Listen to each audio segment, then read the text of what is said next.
Hey everybody, I'm Eric Oberembt, and you're listening to Be Authentic or Get the Fuck Out. We talk about real shit, what's on our minds, and don't give a fuck if it makes you feel a little uncomfortable. So sit back, strap in, and get ready for some real shit. Hey everybody, welcome back to another episode of Be Authentic or Get the Fuck Out. I'm your host, Eric Oberembt, back here at D2DCon 6, and today's going to be really fun. Today's going to be exciting. Today is the day of friends. I've only allowed friends to come on today, and today I get to bring my friend, Brandon Hall. Brandon, thank you for being here, brother. Yeah, I'm so glad to be on it. Dude, I'm super excited that you're here. We got to have your wife on last year in a creepy fucking hotel room. Did you watch it? I did, yeah. Dude, that was the most embarrassing fucking time. Because we come here last year and we're like, oh, we want to interview some people. Like, we're just getting started with the podcast, right? Like, we'd only maybe done 10 episodes or something like that. I don't even know. And I'm like, fuck it. We'll just set up in a hotel room. That'll be cool. It looked like a 70s porn studio. No, you can't tell on camera. I thought you guys were just Could like... you not? No. Oh, well, Lexi, that is all you. That you did a really good job at making it. But nice like, to work, me, Lexi. it looked like it was a 70s porn studio, and it was so awkward, and especially because Alex was the first one to come. So like, it was literally like we were in the room, like we're all set up, and like knock, knock, knock, and you're like, oh my god, this is a movie. Yeah, like porn set? Yeah. So anyway, so we got to interview Alex last year. We don't run into the same areas often, and I love doing these in person. So the fact that you got to come here today and be with us is fantastic. So I love what you're all about in the theme too. Like, there's no one trying to do anything with, the space that, you're leaning into with being authentic and stuff. And I think that's where the sales world needs to move to these days. And a lot of people that are a lot more genuine, authentic, where they don't come off like they have a selfish motive, or the ones absolutely that are winning. Yeah, I think that's a great point when it comes to sales in particular, right? I mean, and that's what you do. Like, you help train on that and everything else, but if you are authentic and genuine, and that's the other word that I like to use, and authenticity and being genuine are they're just a little different. They're the same, but they're a little bit different. How would you define the separation between the two? So I've spent a lot of time dissecting that, and I wish I had my notes in front of me from when I dissected them. Right, authenticity to me is how you show up every single day as the same person, and you don't try to be something else, right? Like in the speech that I just gave. Don't pretend to be good. Don't pretend to be one thing, but then behind closed doors you're really another, right? You're not the guy, senators, for instance, that fucking scream about infidelity and then get caught fucking the pool boy, the next week. Yeah. Right? That's not authentic. Yeah. Right? They're not showing up as who they are. And I think it's most important to be authentic with yourself when it comes to that stuff, because if you don't recognize your own flaws and you're not, you're never going to grow. And I went through a pretty heavy second puberty when I was younger, and it was as soon as I realized how big of an idiot I was and how big of a moron I was, how much I sucked at stuff, that's the second I just started growing rapidly. What does that mean, a second puberty? Tell me more about what that means to you. Well, when I was younger, I was a total dipshit. I thought I was the best thing since sliced bread in sales, and I'd go out with my buddies drinking all the time, and I'd take all my reps out with me, and how old? 21, 22, 20, all the way up to like 28, and that's when I had my second puberty. Okay. And but it was all ego. I thought that everything I was doing was the right thing, and I think you see that a lot of times in sales too. And I think it's a dangerous trait for guys to have, where they think they're the best thing since sliced bread. They think they can win any fight and get any girl, and they're the next Steve Jobs. They know they're going to be a billionaire, but anyone that thinks they know that they're going to be a billionaire is just because they exist and they hope it for it. They're fooling themselves. And there's such a fine line in between that too, because you have to believe that you can. Yeah, right. Yeah. Right. You have to have that. You don't want any, self-limiting beliefs either, but at the same time being realistic and having, it goes back to ego. It goes back to what you were saying in the beginning, right? It's all about fucking ego and humility. Right. If you can have, if you can keep your ego in check, and if you can have a little bit of humility in what you're doing, it's going to allow you to have that success that you want to have. Yeah. Right? Yeah. I mean, ego, I think the definition of it is It is the way that you perceive yourself. It's the way that you think about yourself. It's not, who you really are, like what your actual skill set is. Yes. And but I think you're spot on though. You have to be confident in yourself, but you just got to be careful. You don't want to defeat yourself. I think there's some self-talk that can be hurtful, but for the most part though, Jordan Peterson was actually watching a podcast of him talking about this the other day where, instead of looking at it like, picking on your own flaws as a negative, look at it like, excitement for the potential that you have, like how much you can become. And if you look at it that way, then it's good to be like, dude, I have so much room to grow. Like I'm not, maybe the best at fostering relationships. I need to spend more time with people. But if you think everyone else is stupid because, they should just know that you care about them, but but you're not putting in the actual effort and they don't know that that you do care about them. I'll give you a weird example, but like if you haven't talked to your mom in a year and, your mom thinks that you don't like her, you don't love her because, all that matters is how she feels, regardless, because even though you might think like, my mom's so silly, I just work a lot, I'm busy, right. She's just, it doesn't matter if that's what you think. The reality is how she feels. Right. Even though the truth might be that you love her, the truth doesn't matter. All that matters is how she feels about it. Right. And so a lot of times people can live in these little fantasy worlds, but they don't realize, that how other people think about them sometimes is all that matters in some situations. And it's not even the actual truth. And sometimes people, I think you got to be careful sometimes because, sometimes even very authentic people can come off this way where they're like, I don't care what people think about me. I'm just going to be me. I'm going to do whatever I want to do, but if all of your sales... And I don't think that's what being authentic means. I don't think you do either. Yeah. But I think some people can cross that dangerous line where it can become toxic, because if you have 100 sales reps underneath of you that think that you don't like them and think that you're an asshole, and that's all that matters because they're going to leave. Jesus Christ, could that get any fucking louder? Yeah. Is that big enough? Holy shit. Yeah, well, good for them. We don't cut anything out. We just talk about how fucking loud it is and how goddamn ridiculous. Like, could you put You put a little bit more bass, but you can still hear us, okay? Good. So for those of you listening, that's what happens when you do podcasts at a conference. Yeah, My mistake. We're live, buddy. Yeah, sorry, go on. No, you're good. So, but I was wrapping up that thought, like it's, or I'll give you another example. If the CEO of the company you work for, if you work for a company, if the CEO thinks you're the laziest person in the whole company, but you're not, you're the hardest worker in the whole company, it doesn't matter, that you're the hardest worker in the whole company if the CEO thinks that you're not. Right. Then you're not going to get promoted. You might even get fired because of it, even though you're the hardest worker. So sometimes what other people think is all that matters. So you have to be careful when you're in situations where your reputation means, Yeah, absolutely. Speaking of that thought started with Jordan Peterson. I'm super excited to listen to him speak. He's going to be the only speaker that I'm going to actually get to listen to because we're doing so much shit here. But I was talking to somebody yesterday actually in the airport. Maybe it was Matt that works for me. But we were talking about him specifically because I was like, I'm excited to hear him, blah, blah, blah. And I was like, of all the people that I follow, right, and it's not that many, but of all the people that I follow and that I listen to, he's the one dude that I would never want to hang out with. Right? Like, I have no desire to sit in a room and fucking just chop it up with him. Like, really, with Jordan? No. Yeah. Why is that? He's too fucking smart. Oh, yeah. Like, way too fucking smart. Like, I got to be in a room with other dumb motherfuckers that figured shit out. Yeah. Right? Like, not that I'm calling you a dumb motherfucker that figured shit out, but you might be a little more of a dumb motherfucker that figured shit out. My IQ is about 10 most of the time. About 10, yeah, exactly. See, like, that's what I like, right? But we worked hard, we figured it out. That guy's just a fucking brilliant son of a bitch, right? And I couldn't keep up, I don't think. Maybe I could, but like, I felt like I could never keep up, and I'm like, not a guy that I would want to sit there and just chop it up with. Like, maybe be a fly on the wall. Yeah. And listen. So, but you still like him and respect his views, but you just don't love it.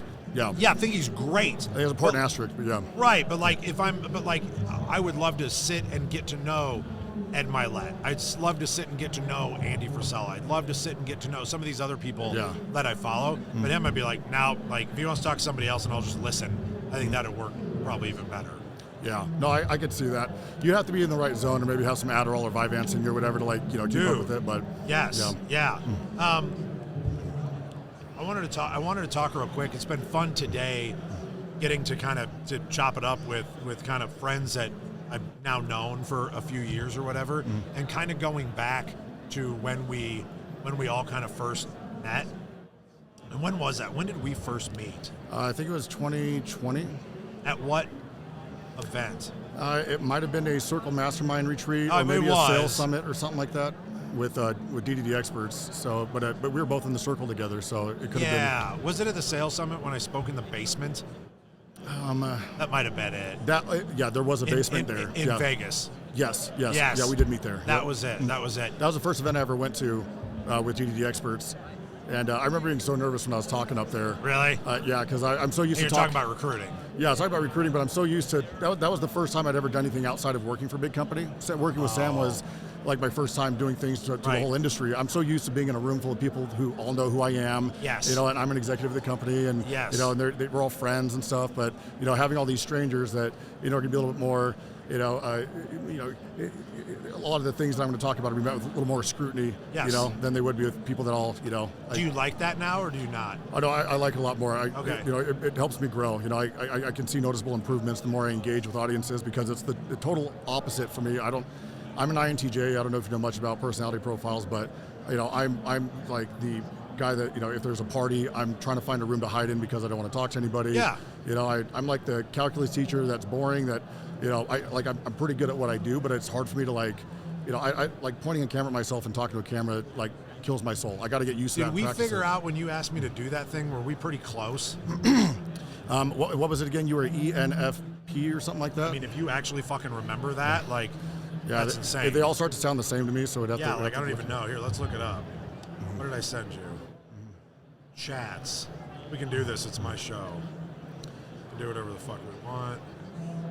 And I went through a pretty big transformational time when I was going through that second puberty I was telling you about, where I went from an ENTJ to an INTJ, became a lot more introverted.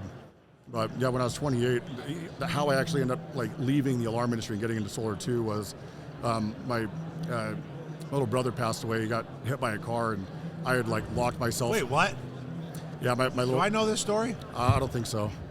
Yeah, but I was when I was in alarms for about 12 years, and I was the CEO of this company, and my little brother is kind of, I guess, yeah, I don't think we have talked about this. I feel like I'm saying this for the first time, but yeah, he when he was younger, he had this cyst in his stomach that exploded when he won the wrestling state champion match and suplexed this guy, and this cyst burst in his stomach. It was a 5-pound cyst, and they had to fly him, evac him out to a hospital to have it removed. He ended up getting ulcerative colitis because of it, and they put him on these weird steroids, and it started messing with his emotions and stuff.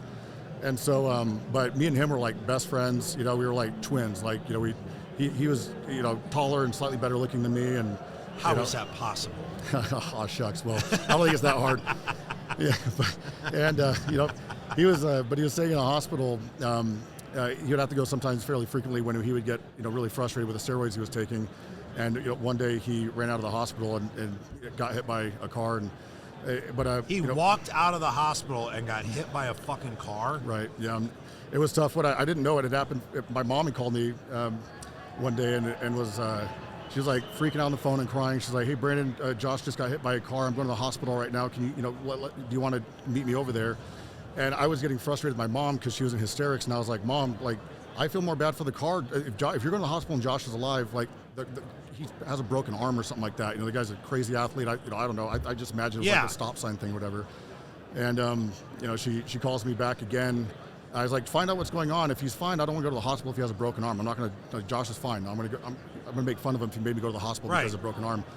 And she calls me back about 20 minutes later after she got to the hospital, and I could tell in her voice like something was wrong. And she said that Josh only had 20 minutes left to live. And so I rushed over to the hospital, and I caught him there, and I caught him with 5 minutes left before he'd passed. And fuck. Yeah, it was rough, and I was the hardest part was, you know, we knew that he wasn't going to make it, but we were sitting there telling him, you know, how much we loved him, but he couldn't say anything back. He could only hear us because he was choking on the blood, and it was obviously the darkest moment of my life. But right before that, you know, there are so many things that I regret about, like, so many things I regret that I didn't do before that it all happened, you know, because I was young, and I thought that there was always more time and that I was always going to be able to work harder. And because my mom, because of the situation with Josh, they didn't have a lot of money, so they lived in this crappy apartment that I'd help them pay for, and I'd give her $5,000 a month, but that was all that I could afford to pay, because I was, when I was younger, when you're making, $120,000, $180,000 a year, it's not a lot there. But I always thought that I had more time, and I was going to be able to, I'm going to have a really big year next year, and I'm going to buy them a house, so they don't have to live in that apartment anymore. And but after that, I took a lot of blame for why that had happened, because I was just going out and getting drunk all the time. I have 2 DUIs. I spent 2 months in jail. I wasn't making very good choices, and so after he had passed, I hated myself so much. I cut all my hair off because I didn't want to look in the mirror and see the same spiky-haired Brandon that was all the pictures I have in nightclubs and stuff. I didn't want to see that version of me anymore. So I cut my hair off, cut my beard off, cut everything off, and I didn't have anything for about 7 years. And I after that moment, I had never grown so fast, because I hated myself so much. I hated how I was before, and the priorities I had, and how I didn't work as hard as I could have. And so I made the commitment to Josh that I wasn't gonna be like that anymore. And once I realized how big of an idiot I was, when I was able to look back and criticize myself, and then I grew so rapidly after that. And it wasn't until I got engaged to Alex where I was really starting to become happy with myself again. Yeah. And I let my hair grow out, my beard grow out, and this is like 4 years ago or whatever. But yeah, if you saw me like 5-6 years ago, you wouldn't recognize me. But I'm feeling a lot better now, and every year since I've turned 30 has been the best year of my life by a long shot. By a long shot. But the common denominator was I became extremely humble. And before I was the opposite. Like, if you met me in my early 20s, I was a cocky prick. Total douchebag. Yeah, just piece of shit, dude. Like, You say you had spiky club hair? Spiky club hair, puka shells. I'm fairly certain that we would have not liked each other, correct? 10,000%. Yeah, dude. I thought I was so cool, just being on the top of the list for clubs. I was, I had my girlfriends were just empty, shallow, fake boobs, and I was cheating on them all the time. I was the worst version of myself. But on the outside, it might have looked like I had my shit together, like everything looks great on social media and I'm doing really well. But, in the moment, sometimes when you don't have, something to compare your experience to, because you only have the lens that you see the world through. Yes. You might think you're hitting home runs and you don't know what's You don't bad know and what what's a good. fucking home run is. Right. And so, but anyway, yeah, that's, I've had such rapid growth, in the recent past, and that a lot of it just had to do with me realizing who I really was, which wasn't, the person who I should have been. Right. And I think that's kind of what made me, now I feel like I can't, I don't know what levels are of authenticity or whatever, but I feel like, I can't stand when I see people that have the same characteristic traits that I had before, and I can recognize them so quick because I was that person more than anybody else was. And you want to shake them. Right. Fucking stop it. Yeah. And they don't even know it too, and you try to help, you try to talk to them, and they just don't see it, but. Yeah. But it's definitely helped out with the kind of, the reps and, the kind of people that we're working with, that are, excited about growth and, the stage of their life. A lot of these guys that are selling, solar and roofing and stuff, in their mid-20s, and they're having to make a lot of life decisions. Yeah. Now I actually feel like I'm in a position where, I am worthwhile mentoring, and What an amazing story, though. Like, there's so much to take from that, and to be able to talk to people about like what you took from that life-changing experience, right?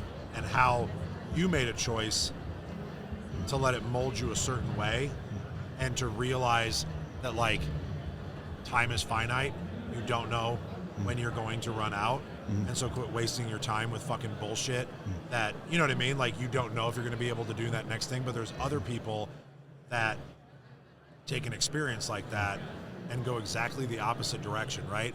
And they bury themselves in fucking booze, drugs, women, you know what I mean? Like, whatever it is, and end up dying, you know what I mean, themselves, because they kind of just give up and whatever.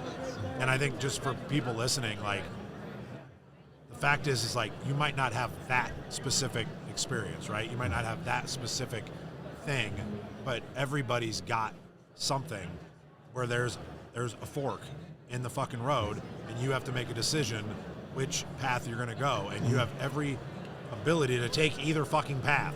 One might be a little bit harder, one might be a little bit easier, but the payoff is completely different.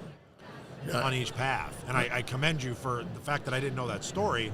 I love that story, not because of the story, but because of what came after. And if we use our fucking darkness, if we use our darkness to become our light, then the darkness was worth it. Right? Yeah. Maybe that's the wrong way to say it, but you know what I'm saying. There's not a lot of people that are extremely successful that I've met that didn't have, trials and tribulations that they went through when they were younger. It's never the opposite. Do you know anybody? No, I don't. Okay, I don't either. Yeah. They always say it skips a generation, and usually it's the ones that had, like hardship stuff that are successful, that provide a good life for their next, their kids. Yes. But if they make the mistake of spoiling them and whatever, then... Dude, I worry about that every single fucking day with my kid, with my daughter. Yeah. I'm like, she's got it too goddamn good. Yeah. Like, I want to take everything away from her. That's got to be like, tough, yeah. Figure it out. Yeah. That's what I had to do. Right. I had to figure shit out. She didn't you have to figure out fuck all. Yeah, you just want to spoil her and you just want to live the best life, yeah. And especially because she's my little girl, right? Of course, like, if it was a boy, I'd slap him in the fucking head, kick him in the ass, and be like, quit being If I had a son who came home crying, I'd be like, pull your socks up, you little bitch. Like, where's the guy? Let's go. Right, exactly. But I don't do that with my daughter. It's different. If I had a daughter and she came home, I'd be like, who hurt you? Right. He's dead. I'll fucking Let's kill find him. Yeah. Yeah. It's a funny story. That's actually, I've talked about that a lot. We all joke that like, I'd fucking kill him. You don't realize that you're actually capable of murder until you have a daughter. I like, you absolutely do not realize, like, because you thought you were, and then you go, oh, no, I wasn't really able to, but now I am. Right. Like, I'd kill somebody. Like, I've been to jail, I'll fucking go back.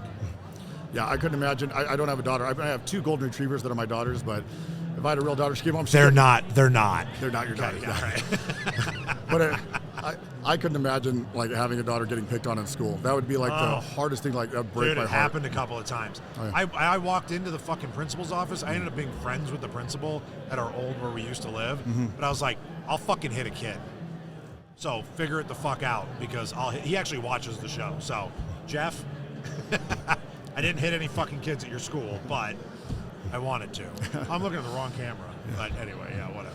Fucking camera. Yeah, she's the camera. Yeah, what the fuck? Quit confusing me with the other cameras. Sorry, I don't know where we're going. Well, that's okay. But one of the things that you were mentioning earlier about how people take different directions with serious experiences like that, I think depends on just the circumstances that triggered that event. Like if my brother passed because somebody killed him, then I might just be angry and want to kill that person. But because I feel like I could have helped him avoid that fate, then I'm taking I'm filled with regret. Sure. So one of the biggest things I took from that, though, I felt like before that it all happened, I was living life and chasing happiness.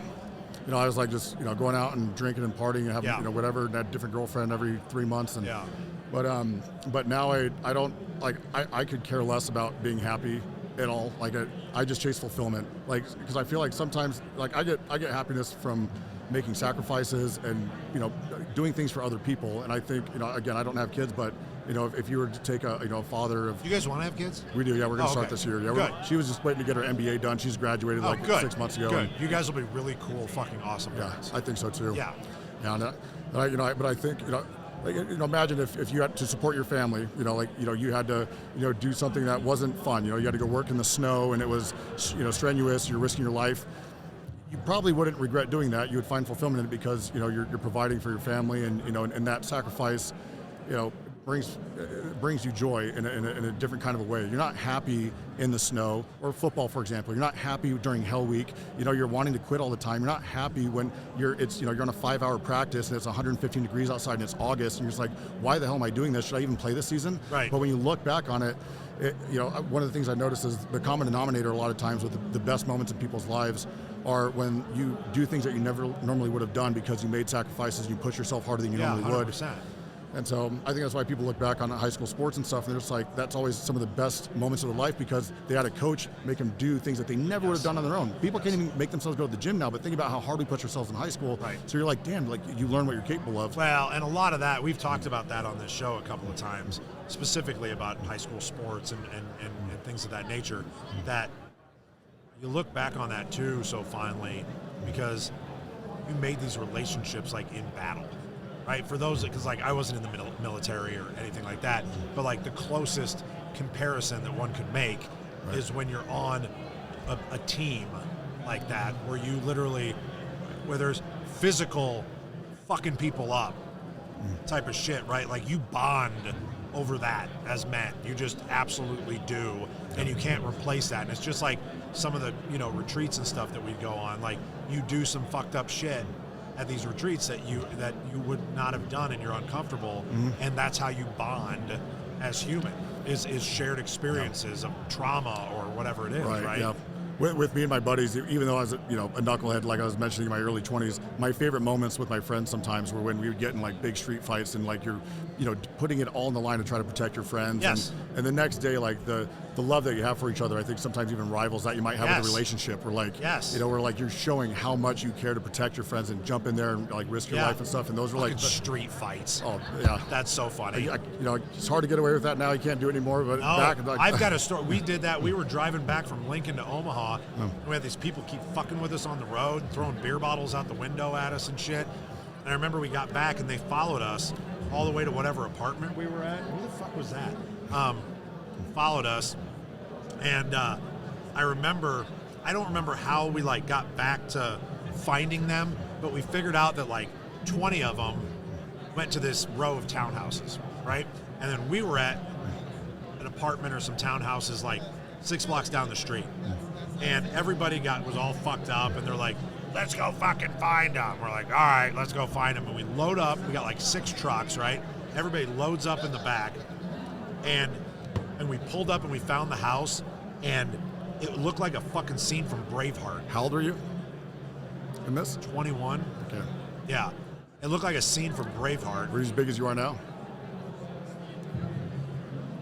Maybe a little smaller. But yeah, I was probably like 210, something like that. And the people flood out of the houses. We flood out of the trucks, and it's like, right? And everybody's just beating the shit out of each other. And then it broke up. This is what was funny. It broke up. Everybody went back in. I got into my truck, and my buddy, Josh, gets into the truck, and he looks at me, and he goes, that motherfucker hit me in the head with a steel pipe. And I was like, wait, what? And he's like, yeah. And I was like, we need to get the fuck out of here. He's like, nah, fuck him. Everybody's left. He gets out of my truck, walks, doesn't jog, fucking, you know, like meanders, takes his goddamn time, walks back to the house, walks into the house. There's like 20 dudes in there that look at him like, who's this crazy motherfucker? He looks down and he sees the pipe, and he picks up the pipe and starts beating the shit out of some guy in front of him, drops the pipe, walks out, gets back in my truck. I'm like, can we go now? Yes, we can. So we leave. And he was in the hornet's nest, though. They let him walk out? Yes. They were so in shock. They didn't know what happened. Yeah. Right? They're like, this crazy fucker just walked into our house with 30 dudes, beat the shit out of somebody with a pipe, and walked the fuck out. So he gets in the truck with me. We drive. The cops are coming, right? We literally pass the cops going this way. I'll never forget this. And we go to the quick shop down the street. I'm like, we need to get the fuck out of here.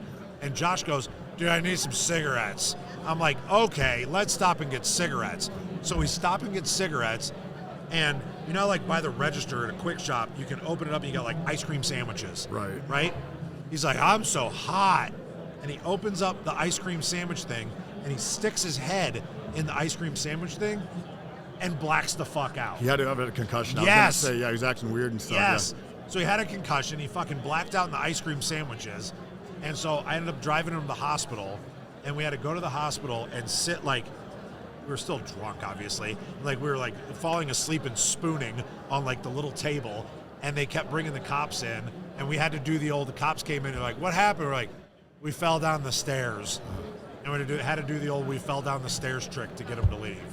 Yeah, but that was my memory of a street fight. Huh. That's awesome, man.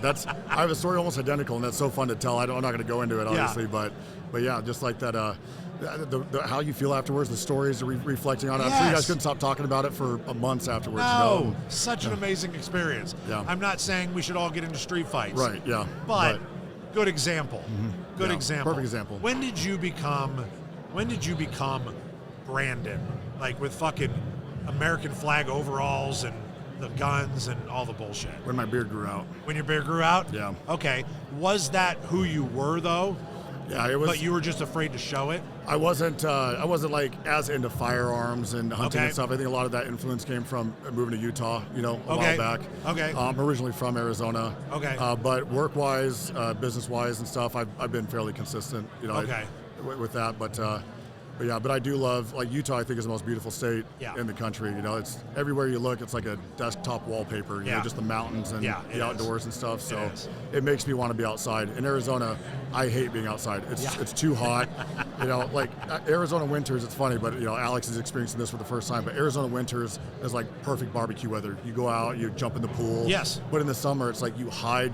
I get pale because I can't leave the house. It's too hot. It's too hot. You go from air conditioned environment, underground parking to air conditioned environment to underground parking, and you just hide from the sun the whole time. Could you imagine living there like 100 years ago?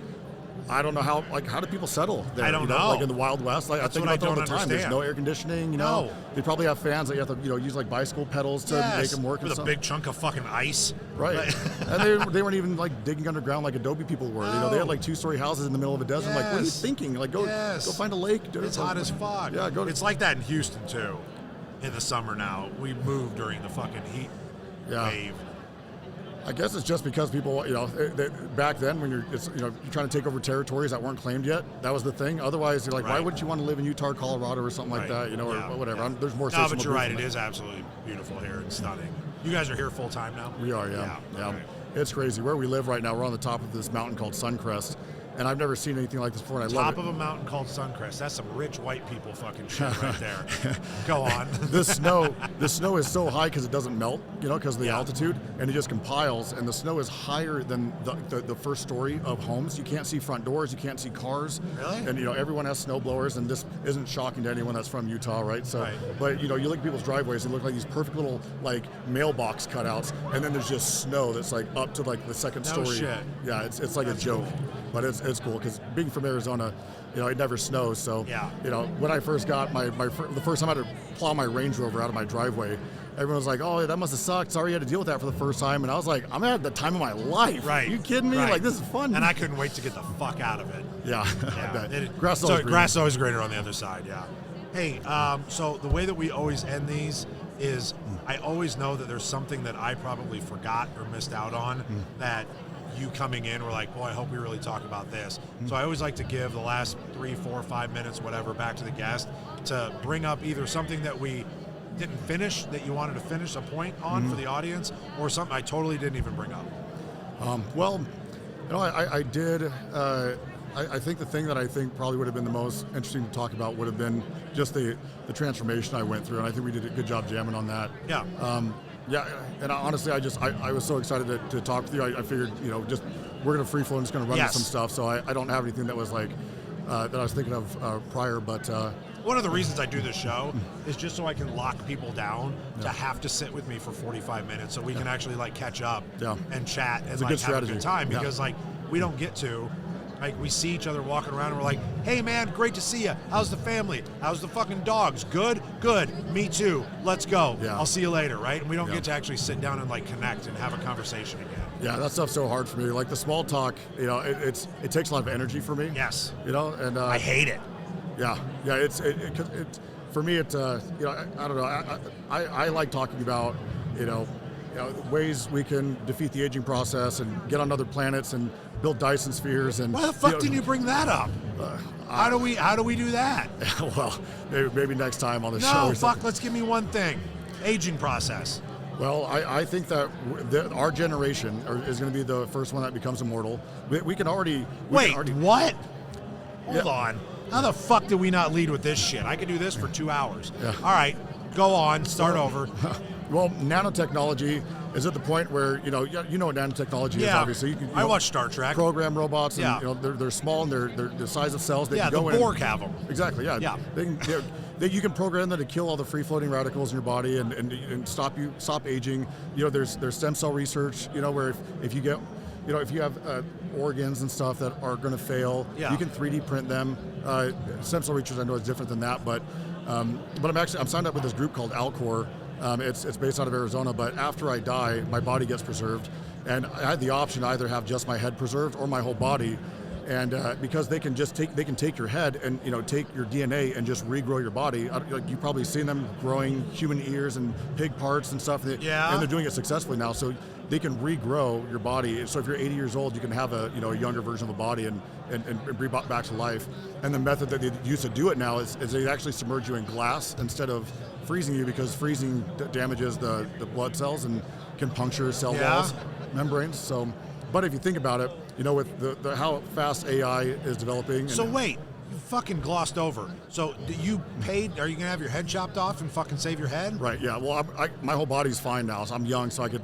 Well, I'm 37. I'm not young anymore. 38. But I think if I cross a certain threshold, then I'd probably want to have it regrown. But right now, I'm fine with the body that I have, and it's really easy to get brought back. So what do they do? How do they preserve your body?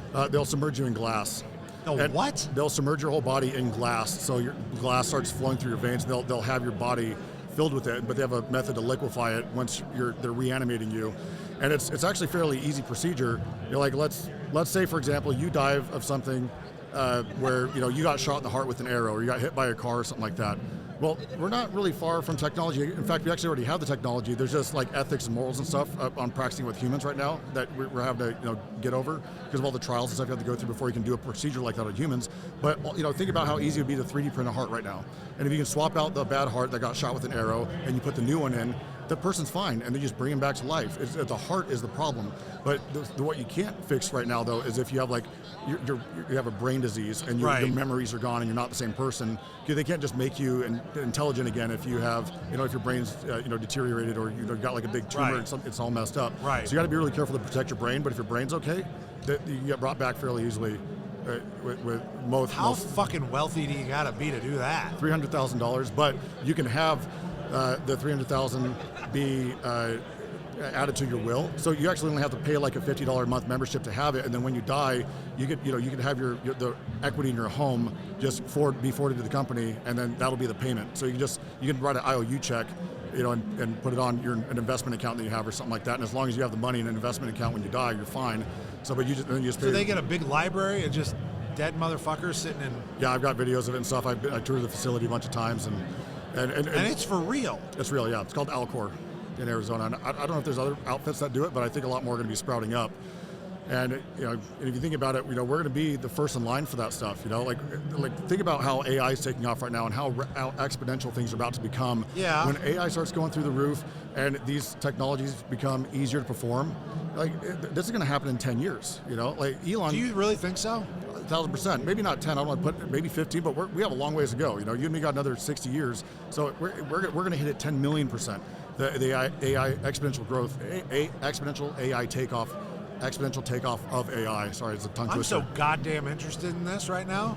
Right, and I think that this is going to be the way that we actually get to explore the solar system and travel to other parts of the galaxy, because we've already have theories that we can test soon on how to travel faster than the speed of light if you shrink space in front of an object and then grow it behind. And when AI takes off and we have nano robots that can program themselves and build themselves, we can harvest planets and the materials on planets and build megastructures, because you can have robots that'll create more robots and more versions of themselves, and we're really close to having robots being able to do that. So, let's say, 30 years from now when that happens, think about how the world's different every 5 years right now. We're just, it's wild, and so I think people lack imagination if they don't think that, to me, it's just so obvious that we're already there. We're just not doing it on humans. That's fucking wild. We do it with animals. We reanimate animals, and we can do it to all these different animals. Of course, we can do it to humans, but it's just weird because, if it messes up once, the news articles. Right. Yeah. So you just got to be careful. I want to live forever. Right, yeah. Well, you don't want to, or you do? Do. Okay, yeah, I do too. I'm glad you said that. A lot of people say, you know what? When I'm 80, I'm going to be good. And fuck you. No, I'm like, dude, you're boring. Like, could you imagine going on another planet, or living in space, or going to Mars? Just to the sole fact that I know that I'm always going to have more to do. I know that there's more that I can do. But just see for the fact that what asshole would say I'm okay dying at 80 if you have children, and you don't want to see them. Mm-hmm. You know what I mean? Right, yeah. That's fucking wild. And there's so many things to experience too. Like I'm not bored. I need to like work harder so I can go experience more things, and imagine, virtual reality is getting to a point where, you probably heard Elon talk about it. It's moving in a fast direction where you're not going to be able to distinguish it from reality. And when it becomes so That's good. That's a Matrix shit, right? Like, right, yeah. Look at video games. You can't even tell sometimes, like when you see deep fakes or, right. So, and imagine when you can tap into like the nervous system and now you can feel the environment that you're in. That's not going to be a hard thing to do, right? And imagine if you can have a robot on another planet and then you can simulate from that robot. You don't even have to physically be anywhere now. You can have robots in other places and then you can just, control the robot from where you're at, and then you in like a more advanced form of virtual reality. And I think that is probably going to be how we end up actually evolving from what is going to be us merging with AI in the near future with a Neuralink. Elon's going to be putting computer chips people's heads so that you can communicate without moving your mouth, and you can transfer information to each other quickly. But our bodies are so squishy. It's hard to get our body from one place to another, and I think we're not being creative enough. We don't have to move our bodies from one place to another. We can upload our consciousness to a robot, or at least visually experience what that robot is experiencing from a different part of the universe. You're gonna have a better form of data transfer, obviously, to transfer it over that distance. But we have a lot of developing to do ahead of us. Do you drive Alex crazy talking about this stuff? I can't tell. I think she loves it, but I don't know. Because I love it. Me too. Yeah. I could see a wife being like, "Fuck, enough already, Brandon." But I could sit there we need to plan a dinner just so I want to listen more. I love this shit. I go out for hours and hours and hours. Yes. This is all I think about, and this is stuff I've talked about. This is all I think about. I don't know why this isn't all that matters for some people.